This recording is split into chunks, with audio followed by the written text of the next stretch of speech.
Okay, I get 5 points for that vlogging. They were efforts, and I still brought you with me.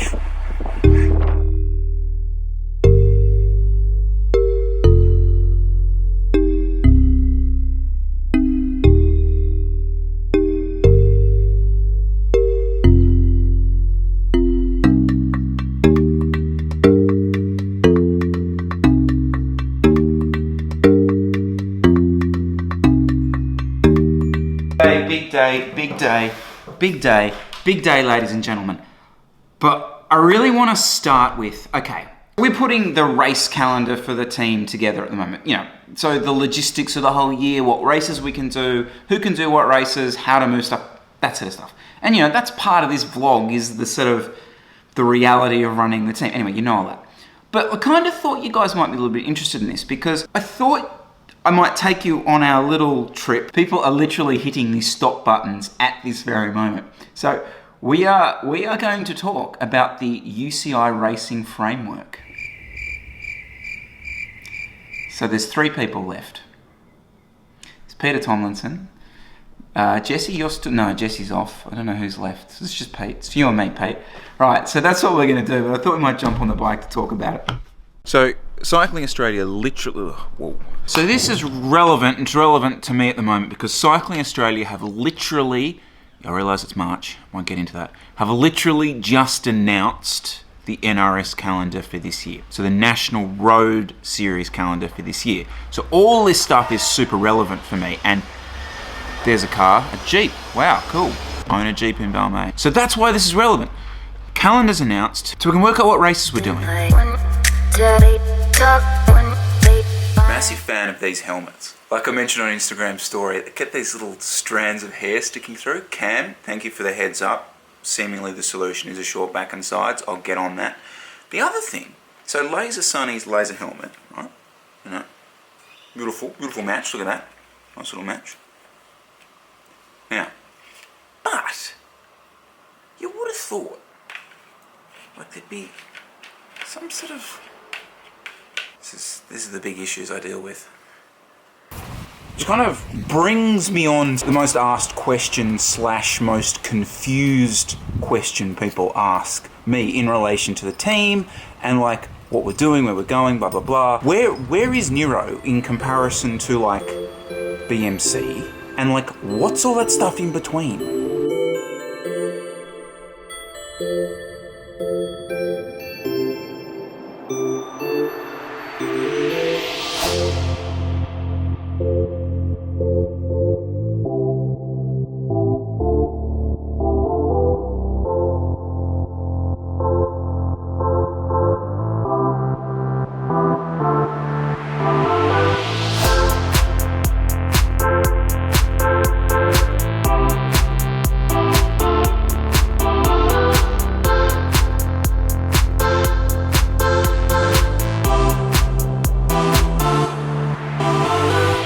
So welcome to talking about the UCI framework while Chris does threshold efforts on hills. This is what you signed up for, guys, sorry. Look, the kind of framework that I will talk about is the men's side of it, and the only reason I'm not going to talk about the women's at this stage, women's racing has a slightly different structure to it. Honestly, it's a little bit grayer in terms of how it's actually framed. An interesting comment on way to improve it, but it all starts with the clubs. The reality is even the pros will be a member of a club. So just like, you know, Brian O'Driscoll was a member of, was he Blackrock? No, he went to Blackrock. Can't remember. Irish watchers, tell me. So international rugby players are still a member of a club. Pro cyclists are still technically a member of a local cycling club. Essentially, the NRS teams are kind of known as local amateur teams because our arrangement, our contract, is with the local governing body. In this case, Cycling Australia. So teams like Nero KOM, GPM, I think Inform, those sort of ones. The NRS teams, as such, have that affiliation. Now, as part of that, our riders fill out NRS contracts, meeting the obligations of an arrangement between the amateur bike team, the local governing body.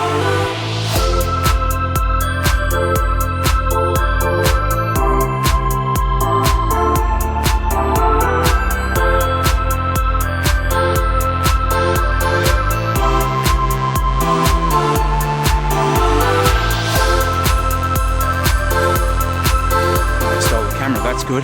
Hurts.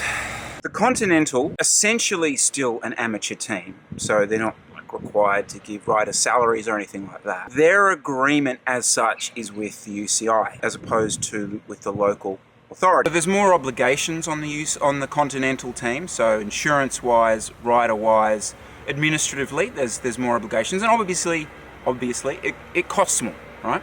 So that's the Continental. Teams like Oliver's and Bennelong, Continental teams, okay? So the next step along from that is the Pro Conti level. Pro, meaning professional. So essentially a professional team. And the big difference here administratively is these are salaried riders. Aqua Blue, the Irish team, I think they're still called Aqua Blue. Direct Energy, you often see them in the Tour de France. That's a Pro Continental team. Above the Pro Continental teams, you're looking at the World Tour teams. BMC, Stana, blah, blah, blah. So that's the kind of the framework as such, from the club to the World Tour.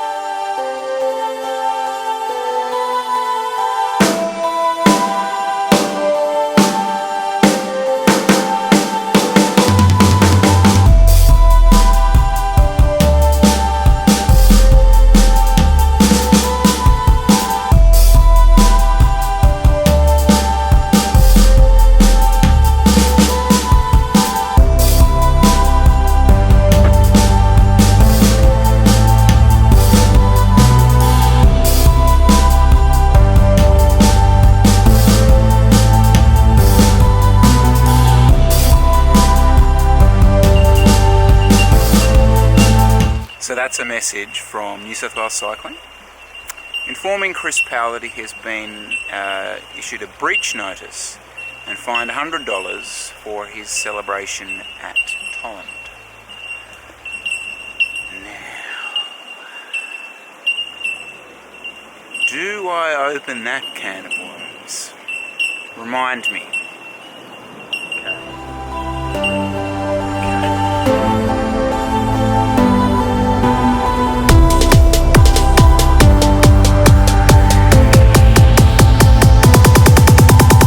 Okay, well, I did not see that dance house trance build thing happening. This is the joys of sort of copyright-free material. It's like you kind of get a sense of what music is happening. Actually, if anyone does want to send me copyright... Anyway, that's a separate whinge, blah, blah, blah.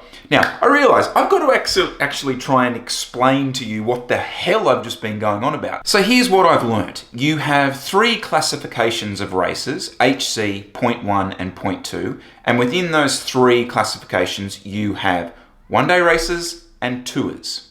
One-day races are 1 and tours are 2. Best way to explain this is the Herald Sun Tour, which was a 2.1. So 2 means it was a tour, and point 1 refers to the classification of the race. So what teams can do it? So that was way more interesting than you first thought, right? No, clearly not. But look, the point I wanted to try and get across is this. There has been an increased number of continental teams in Australia this year. I think we're up to about 9, which is great. But effectively that means a lot of their racing, if they want to do that UCI stuff, is going to be abroad.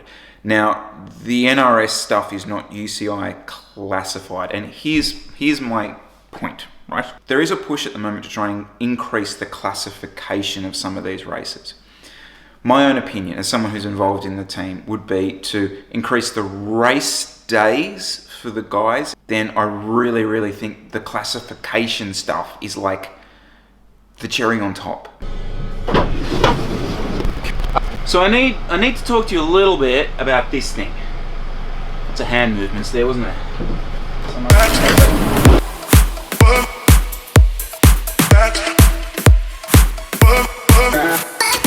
In year 1, like I harped on about having to use my car and all that kind of stuff, but really the biggest challenge with the team is just moving stuff. So even when like I first approached Mercedes, it was for a van because that's what keeps the team on the road.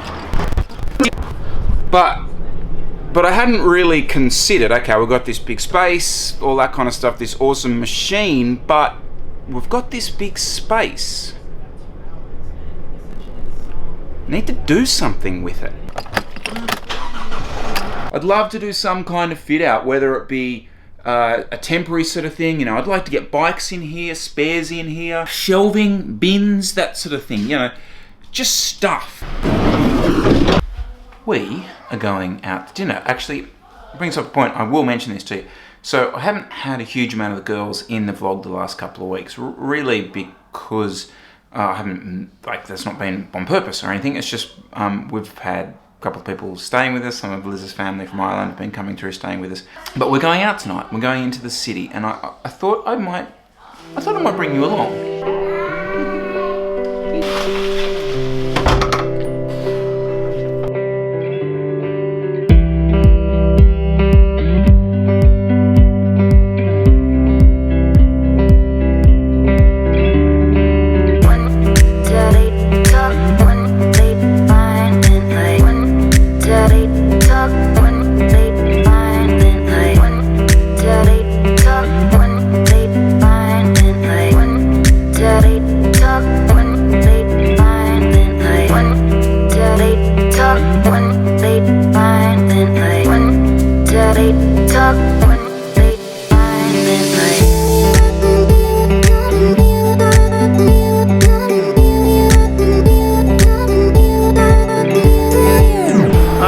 Genuinely say thank you very much for the comments about, like, me attempting to increase the cinematography of all this and trying to sort of get a little bit better myself.